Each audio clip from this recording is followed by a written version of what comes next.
እግድሜ ርዕስ ግዕዝ አንማርም የመተት የኮተት የሽርክን ዛዝላ ግዕዝ የሚባል ጉድ መተትም ጥንቆላ ግዕዝ ቋንቋ ለኛ ለኢትዮጵያውያን እንደ ሀገር ለሀገር ኩራት ነው። ግሸን ማርያም አምባሰል ወረዳ ውስጥ የምትገኝ ናት። እናንተ የሳሎን የአብይ አህመድ የሳሎን ውሻ ስለሆናችሁ እናንተ ዳንኤል ክብረት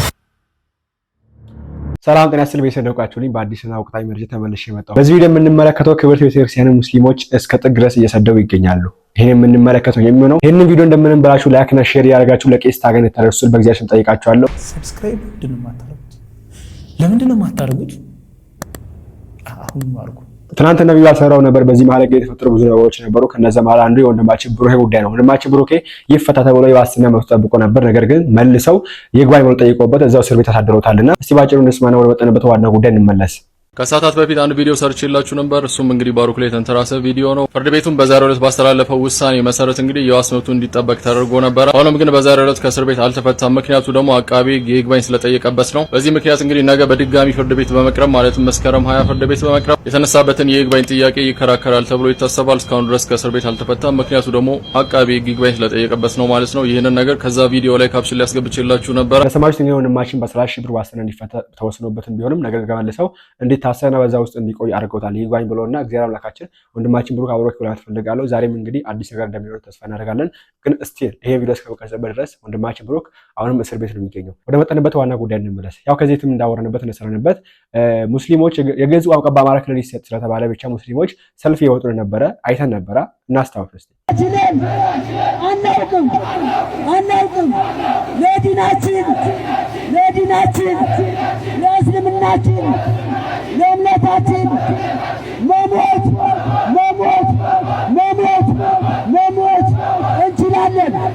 እንችላለን። አላሁ አክበር።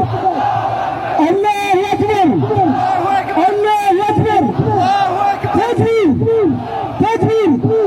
በዚህ መንገድ እንግዲህ ወጥቶ ግዕዝ ቋንቋን አንማርም እያሉ ነበር። አሁን ደግሞ ያይዘው እንግዲህ ስድብ ጀምረዋልና እስቲ ይሄንን ግጥም መሰል ስድብ፣ ዘለፋ፣ ነቀፋ ቤተክርስቲያንን ምን ያክል እንደሚያዋርዷት በአይነት መንገድ እንደሚመለከቷት ሰምተን እንመለስ። እግድሜ ርዕስ ግዕዝ አንማርም አያሳዝንም ወይ? በግዕዝ ስም ቅምጥቃት ግልጽ ማሳያ ነው ይህ የእናንተ ውድቀት። ለካ ተረት እንጂ የላችሁም እውቀት። ያለ ብዙ ዘመን ሀገር የዘረፈው እንዳየር ላይ ፊኛ ከላይ የገዘፈው እጅ ግልፍ ተረት ለትውልድ የዛገው አሁን በዚህ ዘመን ዘግቶ ወር ደረፈው። የተንኮል አለቃ የሴራ ቀማሪ አንፈልግም ጭራሽ ቄስ አስተማሪ ደብተራና ጠንቋይ ቀሲስም ዘማሪ ስልጣን ተገን አርገህ ምንም ብታዘግም ተገደም መጠመቅ ፈጽሞ አንፈልግም። ይሄ ጥጋባችሁ ድሮስ መች ይመቻል አብሮ ለመናናር በምለት ለመቻቻል ገደብ ሲተላለፍ ሁሉም ይሰለቻል። ለሆዳቸው ሲሉ ስላገኙ ጥቅም በመከራ መዓት በበደል ጥርቅም ግፍ በየዘመኑ ቢወሰንብንም የአገር ፍቅር ይዞን ችሎናል ሁሉንም። ዝምታ ፍርሃት ስለመሰላችሁ በጥላቻ ተረት ተዘግቶ አይምሯችሁ መተት እናስተምር በግድ ካላችሁ ክልሉም ችኮናል እንኳን ግዕዛችሁ የእምነቶችን ጉንጮ እስላምን ይዘናል። 2-3 ሳንል በአንድ አምላክ አምነናል። መተታችሁ እንጂ ምን ይቀርብናል? በዚህ ከቀጠሉ በአቋማቸው ጸንተው በጀርባ ተማክረው ሴራ ሸፍጥ ሰርተው ሙስሊሙ ተገዶ ከእንቅልፉ ይነቃል። አዲስ የትግል ስልት በቅጽበት ያጸድቃል። እስከ ዛሬ ቻለ አሁን ግን ይበቃል። ከእርሳቸው እንዳይጎል ቄስና ደብተራ ከአሁን ሀሳባችሁ የሥራ ፈጠራ። ከእንግዲህ ሙስሊሙ አይችልም መሸከም እኛ እንታለልም በፍጹም አትድከም። ይልቅስ በጊዜ አይምሮህን ተከፍ። በግፍ የወረስነው ተረግፎ አላለቀም። ከውብ ህዝባችን ላይ ጨርሶ አላለቀም። የእናንተ ጥላቻ መሸከም ከብዶናል። ሀገሪቱ እንዳትፈርስ መቻል ተስኖናል። እንኳን አዲስ ነገር ተጨምሮ ሌላ የመተት የኮተት የሽርክን ዛዝላ የተንኮል የክፋት የበደል ቅሪላ አንሸከምም በደጋም በቆላ ግዕዝ የሚባል ጉድ መተትም ጥንቆላ እኛ እንቀበልም ከእንግዲህ በኋላ። ሰላም አለይኩም ተክቢር። እንደሰማችሁ ነው እንግዲህ በዚህ መንገድ እቺ ቤተክርስቲያን እየዘለፉ ይገኛሉ። ባጭሩ ይሄ ንግግሯ የዚህ ልጅ ንግግሯ ይሄን ነገር የጻፈችው ሳላለችም ተጻፈው ተስተዋል የምታነበው ያስጠይቃታል። በዚህ በግ ይሄ የምታደርገው ያስጠይቃታል። ህግ ቢኖር ለቤተክርስቲያን የሚቆም ኦኬ ሃይማኖትን እኩል የሚመለከት ህግ ቢኖር ያስጠይቃቸዋል። በዚህ እንዴት ነው የሚያስጠይቃቸው ካላችሁ ትውልድን የዘረፈ ቄስ አለች። ቄስ መቼ ነው ትውልድ ዘርፎ የሚያውቀው? ደብተራ ጠንቋይ ሰደች ነው የምትገኘው። ማንን? ቤተክርስቲያንን። የግዕዝ ቋንቋን ግዕዝ የሚባል መጠጥ ጥንቁላ ነች። ግዕዝ ቋንቋ ቤተክርስቲያን የምትጠቀመው ትልቁ ቋንቋ ነው። ይሄንን ቋንቋ ደብተራ ምንድነው መተት ጥንቆላ የሳደበች ነው የምትገኘው። ምን ይቀርብናል ከመታችሁና ከጥንቆላችሁ መቅረብ ነች። ይሄ ግልጽ ስድብ እኮ ነው። ግልጽ ስድብ በቃ ምንም የማይሻማ መተተኞች፣ ድግምተኞች፣ ጠንቋዮች የተባልን ቄሶች ጠንቋዮች ናቸው የተባልን በግልጽ ቋንቋ ሲሰደቡን ይገኛሉ። ማን ነው የሚጠይቃቸው? መልሳችሁ ስሙት። ይሄን ነገር መልሳችሁ ምን ያክል ስድብ በውስጡ እንደያዘ ይሄ ነገር ምን ያክል በሕግ የሚያጸይ ነገር በውስጡ እንደያዘ መልሳችሁ ስሙት። መስማት ካስፈለገ ድጋሚ እንመልከት። ልጅቷን ድጋሚ ስሙት፣ በጥንቃቄ ስሙት። ይሄን ነገር የግድሜ ርዕስ ግዕዝ አንማርም አያሳዝንም ወይ? በግዕዝ ስም ቅምጥቃት ግልጽ ማሳያ ነው ይህ የእናንተ ውድቀት። ለካ ተረት እንጂ የላችሁም እውቀት። ያለ ብዙ ዘመን ሀገር የዘረፈው እንዳየር ላይ ፊኛ ከላይ የገዘፈው እጅ ግልፍ ተረት ለትውልድ የዛገው አሁን በዚህ ዘመን ዘግቶ ወር ደረፈው። የተንኮል አለቃ የሴራ ቀማሪ አንፈልግም ጭራሽ ቄስ አስተማሪ አንፈልግም ጭራሽ ቄስ አስተማሪ ደብተራና ጠንቋይ ቀሲስም ዘማሪ ስልጣን ተገን አርገህ ምንም ብታዘግም ተገደም መጠመቅ ፈጽሞ አንፈልግም። ይሄ ጥጋባችሁ ድሮስ መች ይመቻል አብሮ ለመኗኗር በምለት ለመቻቻል ገደብ ሲተላለፍ ሁሉም ይሰለቻል። ለሆዳቸው ሲሉ ስላገኘው ጥቅም በመከራ መዓት በበደል ጥርቅም ግፍ በየዘመኑ ቢወሰንብንም የአገር ፍቅር ይዞን ችሎናል ሁሉንም። ዝምታ ፍርሃት ስለመሰላችሁ በጥላቻ ተረት ተዘግቶ አይምሯችሁ መተት እናስተምር በግድ ካላችሁ ክልሉም ችኮናል እንኳን ግዕዛችሁ ክልሉም ችኮናል እንኳን ግዕዛችሁ። የእምነቶችን ጉንጮ እስላምን ይዘናል ሁለት ሶስት ሳንል በአንድ አምላክ አምነናል። መተታችሁ እንጂ ምን ይቀርብናል? በዚህ ከቀጠሉ በአቋማቸው ጸንተው በጀርባ ተማክረው ሴራ ሸፍጥ ሰርተው ሙስሊሙ ተገዶ ከእንቅልፉ ይነቃል። አዲስ የትግል ስልት በቅጽበት ያጸድቃል። እስከ ዛሬ ቻለ አሁን ግን ይበቃል። ከእርሳቸው እንዳይጎል ቄስና ደብተራ ከአሁን ሀሳባችሁ የሥራ ፈጠራ። ከእንግዲህ ሙስሊሙ አይችልም መሸከም እኛ እንታለልም በፍጹም አትድከም። ይልቅስ በጊዜ አይምሮህን ተከፍ በግፍ የወረስነው ተረግፎ አላለቀም። ከውብ ህዝባችን ላይ ጨርሶ አላለቀም። የእናንተ ጥላቻ መሸከም ከብዶናል። ሀገሪቱ እንዳትፈርስ መቻል ተስኖናል። እንኳን አዲስ ነገር ተጨምሮ ሌላ የመተት የኮተት የሽርክን ዛዝላ የተንኮል የክፋት የበደል ቅሪላ አንሸከምም በደጋም በቆላ ግዕዝ የሚባል ጉድ መተትም ጥንቆላ እኛ እንቀበልም ከእንግዲህ በኋላ ሰላም አለይኩም ተክቢር። በዚህ መንገድ ቤተክርስቲያን ሰደው የሚገባው ላይክ ራሳቸው ሰርበው ጽፈው ለዛም ልጆችን እያስነበቡ ልጆች በሚመረቁበት ባለ ትምህርት ቤት እያስመረቁ ቅድም ብያለሁ። ግዕዝ አልማርም ማለት መብት ነው። እኔ እንግሊዝ አልማርም ካልኩኝ ማንም አስገድዶ አያስተምረኝም። ግዕዝ አልማርም ካልሽ ማንም በግድ አያስተምርሽም። ቤትሽ ቁጭ ማለት እኔ እንግሊዝ መማር ካልፈለኩኝ ቤቴ ቁጭ ብዬ አማርኛ አጠናለሁ እንጂ ትምህርት ቤት እንግሊዝ አይሰጥም ብዬ መፈክር ይዤ መንገድ አልወጣም። እንደ ጅል ማለት ነው። ይሄ መጃጃል እኮ ነው። ከዚህ የጅልነት ጥግ በቃ ድንቁርና ራሱ ቤት ይሰራ ማለት ነው። ድንቁርና ራሱ ቤት ይሰራ። ቋንቋ እንማርም ትላላችሁ። ቋንቋ እንማርም የሚል ነገር ታስወጣላችሁ። በጣም ያሳዝን ነገር። ይሄ ነገር ሁሉም ሙስሊም አይወክልም በመሰረቱ። ምክንያቱም እኛ የምናውቃቸው የዋህ የሆኑ ሙስሊሞች አሉ። የዋህቢያ ሙስሊሞች ናቸው ባይዘው እንደዚህ የሚያደርጉት ዋህቢያዎች፣ የገዳዮች አሉ ሰው የሚያርዱ በየቦታው እነሱ ናቸው እንጂ ኖርማል ሙስሊሞችማ ስሟቸው እዚህ ጋር መገኖሎ መጀን ግሸን ደብረ ከርቤ ግማደ መስቀሉ የገታው ሸህዬ መጀን የሚባሉ የአባ መፍቅሬ ሀገር ፍቅርን ያስተማሩ ሸህ መሐመድ ገታ የሰላም መምሩ ልና ወሎ ውስጥ ትልቅ ክብረ በዓል አለ። ከደሴ 82 ኪሎ ሜትር ርቀት ላይ የምትገኝ ግሸን ማርያም አምባሰል ወረዳ ውስጥ የምትገኝ ናት። ልጆቹን በህፃነታችን ድሮ ከጓደኛዬ ጋር ከኦርቶዶክስ ጓደኛዬ ጋር ግሸን ማርያም 1 አመት አብሬ ሄጃለሁ። እሱ ደግሞ ከኔ ጋር ጀማ ንጉስ መውሊድ ልናከብር አብረን ሄደናል። ይገርማል። ልጅነት ደስ ይል ነበር። ያን ጊዜ መልሶ ያምጣልንና ለማንኛውም ለክብረ በዓሉ ጉዞ የሄዳችሁ በሰላም ወጣችሁ በሰላም ወደ የቤታችሁ ግቡ። ለመላው ኦርቶዶክስ እምነት ተከታዮች መልካም በዓል ብያለሁ። እንደዚህ ሙስሊሞች አሉ። እነዚህን የማይወክሉ ደግሞ ዋሃቢያ የሆኑ ገዳዮች የሆኑ አራጆች የሆኑ እንደነ አህመድ ጀበል ተከታዮች አሉ። የነ ኡስታዝ አቡበከር የነሱ ተከታዮች እነዚህ ነው። ኡስታዝ አቡበከር ሃይማኖት ተቋም ውስጥ የሚገኝ ሰው ነው፣ ግን የነዛ ተከታይ ነው። ከነሱ መሃል አንዱ ነው።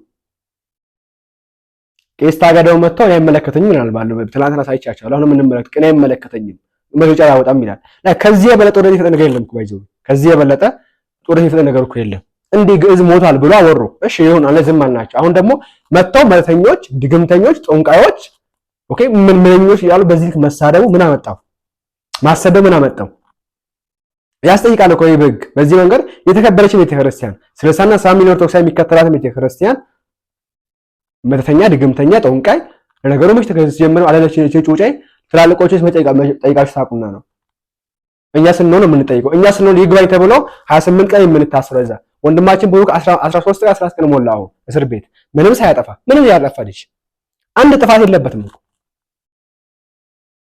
እኛ ላይ ሲሆን እዛ ታደርጋላችሁ፣ ሌላ ላይ ሲሆን ግን አይ ምንም አናወጣ መግለጫኛ እነሱ ነው ጦር ፈጣሪ ናቸው። እኛ እንደዚህ ስንናገር ከኋላችሁ ተልኮ አለ። እኛ እንደዚህ ነው ታስቡት። ከኋላችሁ ተልኮ አለ ብጥብጥ ላይ ነሱ ትላላችሁ። እኛ እንደዚህ ስንናገር ለምን አይሆን ተቆርቆራችሁ ለምን እውነት ታወጣላችሁ ታጋልጣላችሁ በሚል ከኋላችሁ ሌላ ሰው አለ የሚል ነገር ታወጣላችሁ። በጣም ያሳዝነው ነገር በዚህ ጉዳይ የህግ አማካሪ ያለው ነገር አለ ጠበቃ ማለት ነው። እስከዛ ፊት ግን አንደታችን ሰምተን እንመለስ። ግድሜ ርዕስ ግዕዝ እንማርም አያሳዝንም ወይ? በግዕዝ ስም ጥምቀት ግልጽ ማሳያ ነው። ይህ የእናንተ ውድቀት ለካ ተረት እንጂ የላችሁም። ለዚህ ነው በነገራችን ላይ ሙስሊሙ ማህበረሰብ ድፍን መሐይም ሆኖ የተገኘው ለዚህ ነው በነገራችን ላይና እኔ በጣም የሚገርመኝ ሙስሊሞች ልጆቻቸውን ሲያሳድጉ የሚያሳድጉበት መንገድ በኢየሱስ ስም እንዴት በጥላቻ ኮትኩተው እንደሚያሳድጓቸው እንዴት ክርስትናን መጥላት እንዳለባቸው ክርስትናን እንዴት መጽየፍ እንዳለባቸው አጸያፊ የሆነ ሃይማኖት ነው በሚል መንፈስ ነው አእምሯቸው ውስጥ ቀርጸው የሚያሳድጓቸው። ለዛ ነው በነገራችን ላይ አሁን ውስጣቸው ያለው መንፈስ ለክርስትና በጣም እንትን ነው። እኛ ፊት መተው ሲናገሩ ስድባቸው እንዴት እንደሚሆኑ ታያቸዋላችሁ። ለምን? ተኮትኩተው ያደጉት በጥላቻ መንፈስ ነው። ተኮትኩተው ያደጉት ክርስቲያኖች እኛ እነሱን እንደምንጠላ ተደርገው እኛ ደግሞ አጸያፊ እንደሆን ተደርገው ነው ተኮትኩተው የሚያድጉት በቁርአንና በሐዲስ መሰረት ጥላቻን ስለሚያስተምር ማለት ነው ቁርአኑም ሐዲሱም። አሁን እንግዲህ በጣም ድልም መሐይም ናቸው ያልኩበት ምክንያት ለምን እንደሆነ ታውቃላችሁ? ቋንቋን የሃይማኖት መሰረት አድርገው ነው የሚያስቡት። ቋንቋ የሃይማኖት ቤዝ ነው ብለው ነው የሚያምኑት። ለምሳሌ አረብኛ የእስልምና ነው ብለው ነው የሚያስቡት። እነዚህ ካዲያ መሐይም መባል ያንሳቸዋል። ካዲያ አሁን እነዚህ ማህበረሰብ እንደሚያስብ ማህበረሰብ እንደዚህ የሚያስብ ጭንቅላት መሐይም ብቻ አይደለም ድልም መሐይም መባል ያንሳዋል። ለምሳሌ አረብኛ ልክ የሙስሊሙ ብቻ አድርገው ነው የሚያስቡት። ከመሐመድ በፊት አረብኛ እንደማይነገር አድርገው ነው መሰለኝ የሚያስቡት ማለት ነው። አሁን ግዕዝ ሲባል እኛ በግዕዝን አንማርም ብለው እንዴት ዘለፋ እንደገቡ ተመልከቷቸው። ምን አይነት አእምሮ እንዳላችሁ ከናንተ ጋር እንዴት የኢትዮጵያ ክርስቲያን ህዝብ እንዴት አብሯችሁ እንደኖረ በጣም ነው የሚገርመኝ። እንዴት በዚህ አስተሳሰባችሁ በዚህ ጭቃ አስተሳሰባችሁ እንዴት አብሯችሁ እንደኖረ ራሱ ማለት ነውና ግዕዝ በጣም የተከበረ ቋንቋ ነው። አሁን ኢቭን መዛ የምታወጣዎች ህፃኗ ጽፈው የሰጧትን ነው እያነበበች ያለችው። ምንም የምታውቀው ነገር የለም ግን ያን መታነበው አማርኛ ቋንቋ እንኳን ከምን እንደመጣ አታውቀውም። ከዛው ከግዕዝ እንደመጣ እንኳን አታውቀውም። እንደነዚህ አይነት ድል መሐይም ጋር ነው አብረን እየኖርን ያለ ነው። እንደዛ ከሆነ አማርኛንም አታውሪ ማለት ነው። አማርኛ ነው ማውራት የለብሽም። ለምን? የሚመዘዘው ከግዕዝ ስለሆነ ማለት ነው። እና እንደነዚህ አይነት በኢየሱስ ይሄን እንግዲህ እኔ በዚህ ከዚህ በላይ ድብና የለም እኮ ከዚህ በላይ ቋንቋን እንማርም ብሎ የሃይማኖት ራሱ ቢሆን አንማርም ብሎ ከመናገር በላይ ድብና ማየምነት ራሳቸው ላይ ጭንቅላታቸው ላይ ቤት ሲሰራ ምናምን እጀን የምትናገሩት ቋንቋን እንማርም። ኦኬ ይሄ ማህበረሰብ ባይዘው ለአረብኛ ቋንቋ የሚሰጠው ክብር አታውቁም እናንተ። ምን ያክል እያወራን ነው ወስደው ክብሮቻቸው ነበር ሁለት ምን ያክል ክብር እንደሚሰጡ ባይዘው ለአረብኛ ማለት ነው። ግን ግዕዝ አንማርም አዋቂዎች ማለት ነው። ባይዘው አዋቂ ሙስሊሞች ቀጣይ ወደ አሁን ቪዲዮ ፈለክ ነበር አጣሁት። ምን ያደርጋሉ? ግዕዝን መማር ለአረብኛ አስፈላጊ ይላሉ። ኦኬ ምንድነው ግዕዙ ለአረብኛ ስር መሰረቱ አባቱ ነው ብለው ይናገራሉ። የአረብ ሀገር ሙስሊሞች ሼኮች ማለት ነው። የኛ ሀገሮቹ ደግሞ ዋቢያዎቹ አንማርም መፈክር ይዘው ይወጣሉ፣ ይሳደባሉ። ጭራሽ ጦርነት እናነሳለን፣ አዲስ ስትራቴጂ እናወጣለን። ብቻ ምን ያለችው አዲስ ስትራቴጂ እናወጣለን ጦርነት አለች ልጅቷ ራሱ ቃል በቃል እንዲህ የተነገረ አደባባይ አንንም አይጠይቅም። ለኛ ሲሆንስ ናገባት ወረወራለ። በቃ አዲስ ጦርነት አዲስ ስትራቴጂ እናወጣለን እናንተን ለመግደል ብሎ ሲነገር ማንም መተያ ስንባል ማንም ደብተራ ስንባል ማንም ጦንቃይ ስንባል ማንም እንደ ስንባል ምንም እኛ ግን ወለች እርምጃ አንዴና ስንራመድ ቆዜው ጋር ተብለን እንኮረኩማለን ከኛ አባቶች ጭምር ይኮረኩሙናል እኛ በጣም ያሳዝን ነገር በአማርኛ ያወራች ግዕዝ ተቻለች አማርኛ ግዕዝ የጠላችሁበት ቤተክርስቲያን ስለሆነ ከሆነ ቤተክርስቲያን ነው ብላችሁ አስበው እንደዛ አስባችሁ ከሆነ አማርኛውም እኮ የሄጧ ቤተክርስቲያን እኮ ነው አረብኛ ቤት ተጠቀሙና እዚህ በየቦታው አማርኛ ያደርግላችኋል አማርኛ እና አባቱ እናቱ እኮ ግዕዝ ነው ጭራሽ የአረብኛው እናት አባት ግዕዝ እንደሆነ አይቻለው ከዚህ በፊት ራሱ ሲነገር አይቻለው እና በዚህ ልክ አይ ዶንት ኖ በዚህ ተሰርበ ዝም መባሉ ላቅም እስቲ የህግ ተቋም ይላል እንስማው እስቲ የህግ አካል የሆነው ወንድማችን እንደሚል የሞተ ቋንቋ ነው ተብሎ እንዲሞት ከመፍቀድ እንዲድን መሰራቱ ላይ ለምን ተቃውሞ በዛበት ይህ የግዕዝ ቋንቋ ላይ እየተነሱ ላሉ ተቃውሞዎች የተሰጠ ምክንያታዊ እንደ አንድ ኢትዮጵያዊ ዜጋ ሐሳብ አስተያየት ነው እንደ ጠበቃ የሰጠው ሐሳብ ሳይሆን እንደ አንድ ኢትዮጵያዊና በቋንቋና በራሱ ማንነት ላይ ግልጽ የሆነ መልከታ ያለው ኢትዮጵያዊ ዜጋ የሰጠው ሐሳብ እንደሆነ ግምት ይወሰድልኝ እንግዲህ እንደምታስታውሱት የተከበሩ ዶክተር በድሉ ዋቅጅራ ለቢቢሲ በሰጡት አንድ ሐሳብ ላይ የግዕዝ ቋንቋ ሞቷል ግዕዝ ቋንቋ ለልጆች ማስተማር ጊዜን ማባከን ነው ቋንቋው ለጥናት ዓላማ ለሚጠቀሙ ሰዎች ብቻ በፈቃደኝነት ላይ መሰረት በተደረገ ሁኔታ ሊማሩ ይገባል በሚል ያነሷቸውን ሐሳቦች በተመለከተ ምክንያታዊ በሆነ መልኩ መሞገት አግባብነት ስላለው ነው የተገኘው ማለት ነው ከመሰረቱ የግዕዝ ቋንቋ ሁሉን ያቀፈ በመሆኑ በስነ ልሳን በታሪክ በስነሰብ በኪነጥበብ በስነ ጽሁፍ በጥናትና ምርምሮች በተለየ መልኩ አገልግሎት ላይ እየዋለ ያለ ጣፋጭ ቋንቋ ነው ጣፋጭ ለዛውም እያንዳንዱ ምልክቶች የራሱ የሆነ ትርጓሜ ያላቸው ያንዳንዱ ነገር ከሰውነት ጋር የተሰናሰሉ ለጥናትና ምርምር ለማንነት መገለጫዎች ምክንያት የሆነ መሆኑን ማወቅ ተገቢ ነው ብያስባለሁ ሌላው ግዕዝ ቋንቋ ለኛ ለኢትዮጵያውያን እንደ ሀገር ለሀገር ኩራት ነው የማንነት መገለጫ ነው ኢትዮጵያችን ራሷን ዕውቀቷን ትምህርቷን ታሪኳን የጻፈችበት ቋንቋ ግዕዝ ነው ዛሬ ላይ በተለያየ መልኩ ሀገራችንና ማንነታችን ለማጥፋት የተነሱ ግለሰቦች ወይም ደግሞ ሀገራትም የወሰዱትና የወረሱት እያንዳንዷን ጥበቧ ከግዕዝ ቃል ነው ከግዕዝ መጻፍቶቿ ነው ከግዕዝ ድርሳናቶቿ ናቸው ማለት ነው ይህንን አላወቁም ብሎ መገመት ይህንን ምሁር ዘበት ነው የሚሆንብኝ ምክንያቱም እነዚህ እሳቸው በጻፏቸው የአማርኛ ድርሳናት እንዲሁም ደግሞ የጥበብ ጽሁፎቻቸውና የግጥም መድብሎቻቸው ላይ አብዛኛው ፊደል የተጠቀሙት የግዕዝ ፊደል ነው ስለዚህ የግዕዝ ፊደል የጥበብ መገለጫ ነው የምርምር መገለጫ ነው የዕውቀት ማዕከል ነው ይህንን የዕውቀት ማዕከል ግን እንደሞተ አድርጎ መግለጽ ምክንያታዊነት ይጎለዋል ማለት ነው ስለሆነም እንደ ሀገር ቅርሷም ስለሆነ ሊታወቅና ሊመረመር እንደሚገባ የሀገራችንም ሁለንተናዊ መገለጫዋ ብቻም ሳይሆን ሕያው ልሳኗ ግዕዝ ቋንቋ ነው ስለዚህ ግዕዝ ቋንቋን ሞቷል ለማለት የማስችላቸው ምክንያቶችን ልግለጽ እሳቸው ያነሱት 25000 ቋንቋ ከ5000 በታች የሆነ ተናጋሪ ካለ ቋንቋው ሞቷል አሊያም ደግሞ የአፍ መፍቻ ቋንቋ ተናጋሪ የሌለ እንደሆነ ቋንቋው ሞቷል ብለዋል ይህ ቋንቋ እሳቸው በአንድ አካባቢ ስላልተነገረ ብቻ እንደሞታ አደረጉ እንጂ በመላ ሀገራችንና በመላ ዓለም የሚነገር ቋንቋ ነው ይህ ግዕዝ በአብነት ትምህርት ቤቶች የአፍ መፍቻ ቋንቋ ግዕዝ ነው በኢትዮጵያ ኦርቶዶክስ ተዋሕዶ ቤተክርስቲያንም ሆነ ደግሞ በካቶሊካዊት ቤተክርስቲያን የአምልኮ ስርዓት መከወኛ ቋንቋ ግዕዝ ነው ምክንያቱም ሰማያዊ ቋንቋ ነው ብለው ተብሎም ስለሚታሰብ ማለት ነው ስለዚህ ቋንቋው አልሞተም ይህ ብቻም አይደለም ለጥናትና ምርምር በዚያም ባለፈ ደግሞ በዓለም አቀፍ ታላላቅ ዩኒቨርሲቲዎች ጭምር ቋንቋው በስፋት እንዲሰራጭና ለጥናትና ምርምር ምክንያት እንዲሆንም የቀረበ ነው ስለሆነም ይህ የግዕዝ ጣፋጭ ቋንቋ አልሞተም ማለት ነው ነገር ግን በዚህ ላይ ግዕዝ ቋንቋ ለልጆች ማስተማር ጊዜን ማባከን ነው የተባለው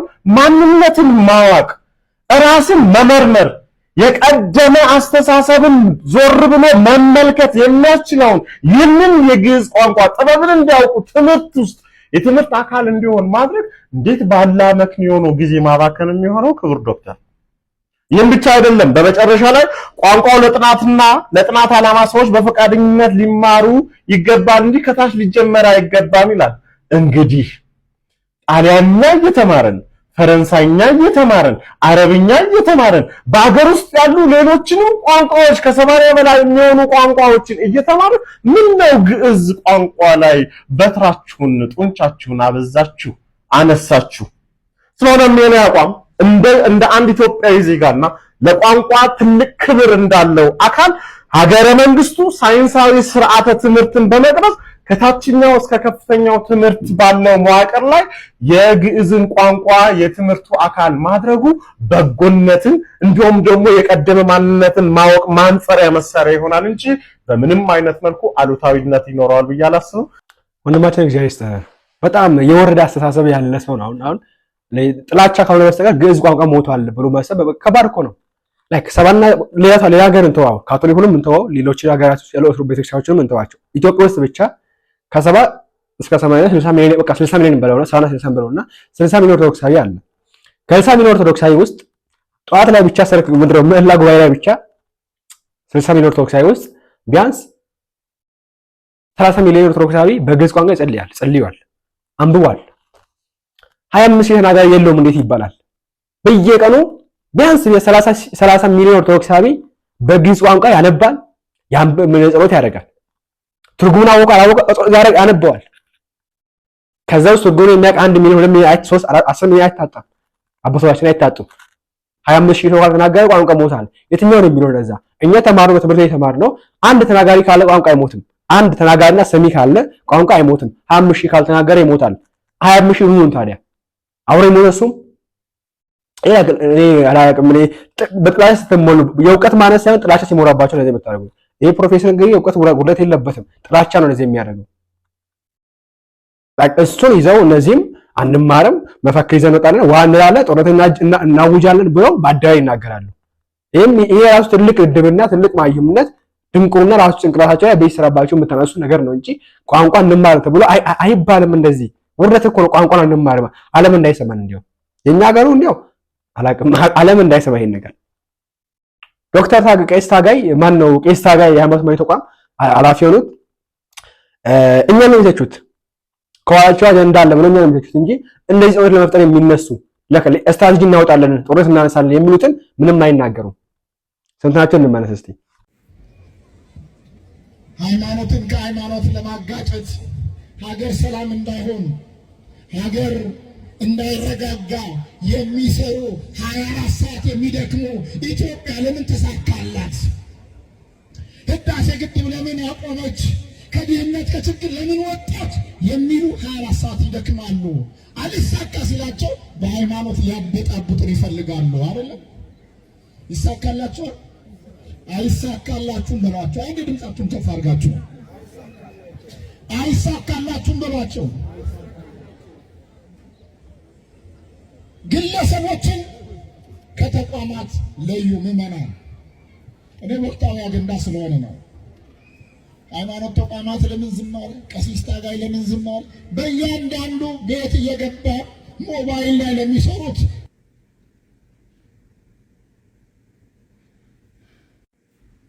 ሰላም ሰላም ቤተሰብ እንዴት ናችሁ? ሰላም ናችሁ ወይ? እኔ በጣም ሰላም ነኝ። ዛሬም አንድ ቪዲዮ ሲዟዟር አይቼ እንዴው ትዝብቴን የሆነ ነገር ብል ደስ ይለኛል ብዬ ነው ብቅ ያልኩት።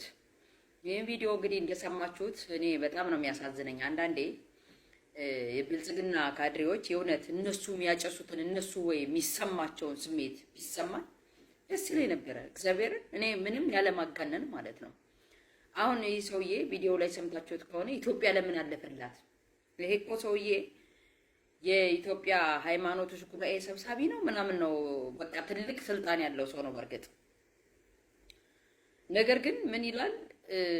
የእምነት ጦርነትን ሊያስነሱ ይላል። እነማን ናቸው የሚያስነሱት? ያንም ደግሞ የተነሳውን የእምነት ጦርነት ደግሞ ሊነሳ የታሰበውንም በእያንዳንዱ ሞባይል እኔ መግለጫ አይጠበቅብኝም። ምን ሰርተህ ልትበላ ነው ታዲያ? ይሄን በጣም የሚያሳዝነውና የሚገርመው እኔ እነዚህ ሰዎች እንደነ ዳንኤል ክብረትና ይሄ ራሱ ቀሲስ ታጋይ የሚባል የአብይ አህመድ የሳሎን ውሾች ኢትዮጵያ አልፎላታል። ኢትዮጵያ አድጋለች። ኢትዮጵያ ተቀይራለች። ለምን አደገላት ብለው ኢትዮጵያ ለምን ተቀየረች ብለው አባይ ግድብን ለምን አቆመች ብለው ቀን ተሌት የሚሰሩ ይላሉ። በእርግጥ የሚሰሩትን እነሱ ያውቃሉ ባላቸው መረጃ መሰረት። ግን እኔ የምጠይቀው ከጥያቄው ከሐሳቡ ላይ ነው ጥያቄን ማንሳት የምፈልገው። ኢትዮጵያ እውነት እንደናንተ የምትሉት አልፎላታል ወይ? ኢትዮጵያ አድጋለች ወይ? አንተ በምትለው እኔ ሐሳቡ ላይ ነው የተነሳሁት። ቀን ተሌት የሚሰሩ አሉ የምትሉትን እናንተ በደረሳችሁበት መልክ ማስቆም ከቻላችሁ ማስቆም ትችሉ ነበር። ነገር ግን እኔ በጣም የሚገርመው ነገር ኢትዮጵያ አድጋለች፣ ተቀይራለች፣ ተለውጣለች። በቃ ዲና ያርጋችሁ። አሁን እናንተ እውነት የእምነት ሰዎች ናችሁ? እንዲው ፈጣሪ አለ ብላችሁ ነው የምታምኑት? እግዚአብሔር ምን ይለን? እኔ ፖለቲከኛው ዋሽቶም ሊያሳምን ይችላል ፖለቲከኛ ስለሆነ። ነገር ግን እናንተ የእምነት ሰዎች ናችሁ። እውነትን ይዛችሁ ነው መመስከር የሚገባችሁ። አሁን አንተ ቀሲስ ታጋይ የምትባለው ሰውዬ የእውነት ኢትዮጵያ አድጋለች?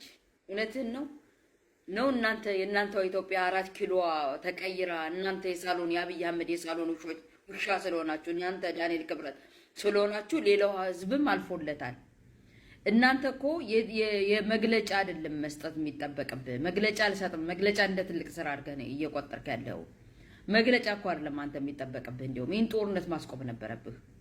ይህን የህዝብ እልቂት እንደ አንድ የእምነት ጉባኤ መሪ፣ እንደ አንድ የእምነት ኃላፊ ይህን ጦርነት እኮ የማስቆም ሪስፖንሲቢሊቲ ያለብህ። መግለጫ ብቻ አይደለም እኮ ነገሩ። ጦርነቱ የእናንተ ነው። ከማን ምኑን ታስቆሙታላችሁ? ታቀዶበት አቅዳችሁ ህዝብን ለመፍጀት የእምነትን ካባ ተላብሳችሁ ህዝብን እየጨረሳችሁ ያላችሁ ጦርነቱ የእናንተ ነው። በእርግጥ ምኑን ከምን አስቆሙት እንላለን። ኢትዮጵያ አደገች፣ ኢትዮጵያ ተቀየረች ብላችሁ ያደግክ የተቀየርክማ አንተ ነህ። በተለያየ እምነት ተቋማት ላይ በተለያየ አስተሳሰብ በተለያየ ዶግማ ካለው ላይ ወርቅና ካባ ለብሰ ምንም ሳይገድብ ምንም ሳትከለከል በየእምነት ተቋማቱ በማይመለከት ተቋማት ሁሉ ካባ ላንቃህ ለብሰ በሉ እንጂ እያልክ ታስደግማለህ። አንተ የምትለውን ቃላት መፈክር ታሰማለህ። ነገር ግን አንተ የምትለው እውነት ህዝባችን ያለበት መከራ አርሶ አደሩ እኮ ሰርቶ መብላት አቅቶታል። ግን እውነቴን አርሶ አደሩ ሰርቶ መብላት እንዳቃተው ሁሉ የእናንተ ጉሮሮም የእናንተ የምትበሉትም ቢቆም ኑሮ ጥሩ ነበረ። አያችሁ፣ እናንተ የምትበሉት አታጡም። ህዝባችን ግን ሀምብል የሆነው እውነተኛው ህዝባችን ግን መብላት አቅቶታል፣ መኖር አቅቶታል፣ ማደር አቅቶታል፣ በሰላም መዋል አቅቶታል። ቀየውን መኖሪያውን ጦርነት ሜዳ አርጋችሁበታል። እስኪ እንደው እናስታውሳችሁ፣ እኛ እናስታውሳችሁ። ቀን ተሌት ይሰራሉ ጦርነትን የሚሉትን ካወቃችሁ ለምን አድናችሁ አትይዟቸው? ለምን ተው አትሏቸውም? እንደ እምነት ተቋማት አንተ መግለጫ ለመስጠት ስራ መሰለህ። ይህን ጦርነት እኮ የማስቆም እንዳንድ የእምነት ተቋም ኃላፊ ማስቆም ያለብህ፣ እንደ ጉባኤ ኃላፊ ማስቆም ያለብህ እኮ ነህ። ሪስፖንሲቢሊቲ ያለብህ ሰው ነበርክ እኮ። ግን ከሃዲዎች ናችሁ። እውነቱን ፋክቱን ዲናይ እያደረጋችሁ ኢትዮጵያ አድጋለች ለምን አደገች ብለው ምኑን ያደገችው? እናንተ የሳሎን ውሻ የአብይ አህመድ የቤተ መንግስት የሳሎን ውሻ ስለሆናችሁ ወይም 4 ኪሎ የእናንተ ቤተ መንግስት ነጭ በነጭ ሆኖ በጣም አምሮ ተውቦ በየቀኑ አበባ ስለቀየራችሁ እሱ ነው በቃ መለወጣችሁ መቀየራችሁ። ኧረ በእውነት ህዝቡን ግን ዞር ብላችሁ ብታዩት እኮ ያለበት መከራ እንዴ! ምንም እኮ የጦርነትን ህግ ምንም እኮ ጭራሽ ማታገናዝቡ ሰዎች እኮ ናችሁ። ክሊኒክ ላይ ጤና ጣቢያ ላይ ቦምብ የምትጥሉ በጣም የሚያሳዝን፣ ከታመመ ሰው ላይ ቦምብ የምትጥሉ ታቡ የሚባል ነገር የማታውቁ ነገሩ እናንተ የእምነት ተቋማት መሪዎች ሆናችሁ ፈጣሪን ክዳችሁ ህዝቡ ያለበትን ነገር ዲና ያርጋችሁ። ኢትዮጵያ አድጋለች በቃ አባይ ግድቡን ለምን ገደበች ብሎ እሺ፣ አባይ ግድቡን ገደባችሁ ምንድነው ለህብረተሰቡ ጠብ የሚል ነገር ያደረጋችሁት? አዎ ለእናንተ ኤክስፖርት እና ኢምፖርት ማለት ታረጉ ትችላላችሁ። ምንጊዜም የእናንተ ሆድና የእናንተ ከርስ እኮ ነው እየተሟላ ያለው። ግን የእናንተ ከርስ የእናንተ ሆድ ለመሙላት አንተንና መሰሎች እንደነ ዳንኤል ክብረት አይነቶች የአብይ አህመድ የሳሎን ውሻ ለመሆን ህዝባችን ማለቅ አለበት፣ ደሞ መንጠፍጠፍ አለበት። አንተማ አድጋል፣ ተቀይረሃል። በየእምነት ተቋማቱ ገብተህ እንደ ልብህ አባላንቃ ለብሰህ ወርቅህን አንጀርቅቀህ በማይመለከተ ዶግማውን በማይመለከተ የሃይማኖት ተቋሙን በማይመለከተ ሁሉ ገብተህ ሁሉም ማብቃት ይችላል። አንተ አድገሃል፣ አንተ ተቀይረሃል። እውነት ግን ነው። ለምን አደግ ለምን ተቀየርክም አላልንም። እንደፈለግውን ግን አንተ ለማደግ ህዝባችን ደም መፍሰስ ግን ያለበት አይመስለኝም። እውነት የእምነት ተቋማት ብትሆኑ ኖሮ እውነት የእምነት ሰዎች ብትሆኑ ኖሮ ይሄን ጦርነት ማስቆም የህዝቡን መከራ ማየት ትችሉ ነበር እኮ። የመጨረሻ አቅማችሁን አሟጣችሁ ተጠቅማችሁ እኮ ማስቆም ትችሉ ነበር። ግን ጦርነቱ የእናንተ ነው።